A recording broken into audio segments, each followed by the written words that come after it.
തകർക്കുകയാണ് മലയാളത്തിന്റെ സ്വന്തം അനശ്വര രാജൻ. ജനപ്രിയ ഇന്ത്യൻ സെലിബ്രിറ്റികളുടെ പട്ടികയിൽ ഇപ്പോൾ ഒന്നാമതെത്തിയിരിക്കുകയാണ് നടി. IMDb പുറത്തുവിട്ട ഈ ആഴ്ചയിലെ ജനപ്രിയ സെലിബ്രിറ്റികളുടെ ലിസ്റ്റിലാണ് അനശ്വര രാജൻ മുൻപന്തിയിൽ എത്തിയിരിക്കുന്നത്. ഈ നേട്ടം ചെറുതല്ല എന്ന് തെളിയിക്കുന്ന ഒട്ടനവധി ഘടകങ്ങളുണ്ട്.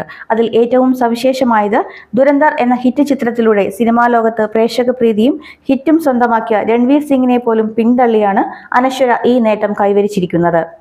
സംവിധായകൻ പ്രിയദർശനും ലിസ്റ്റിലുണ്ട്. ഉദാഹരണം സുജാത എന്ന ചിത്രത്തിൽ മഞ്ജു വാര്യരുടെ മകളായി വെള്ളിത്തിരയിൽ എത്തിയ താരമാണ് അനശ്വര രാജൻ. മുൻനിര നായികമാരിൽ ഒരാളായി മാറിക്കഴിഞ്ഞ അനശ്വര മലയാളത്തിന് പുറമെ തമിഴ്, തെലുങ്ക് സിനിമകളിലും അഭിനയിച്ചു കഴിഞ്ഞു. പട്ടികയിൽ രൺവീർ സിംഗ് 8ാം സ്ഥാനത്താണ്. IMDbയുടെ ഈ പ്രതിവാര ലിസ്റ്റ് ലോകമെമ്പാടുമുള്ള 250 ദശലക്ഷത്തിലധികം ആരാധകരുടെ അഭിപ്രായങ്ങൾ കണക്കിലെടുത്താണ് നിർണ്ണയിക്കുന്നത്. ഇന്ത്യയിൽ നിന്നുള്ള അഭിനേതാക്കൾ, സംവിധായകർ, ഛായാഗ്രാഹകർ, എഴുത്തുകാർ തുടങ്ങി എല്ലാവിധ സെലിബ്രിറ്റികളെയും ഉൾക്കൊള്ളിച്ചുകൊണ്ടാണ് ഈ പട്ടിക തയ്യാറാക്കുന്നത്.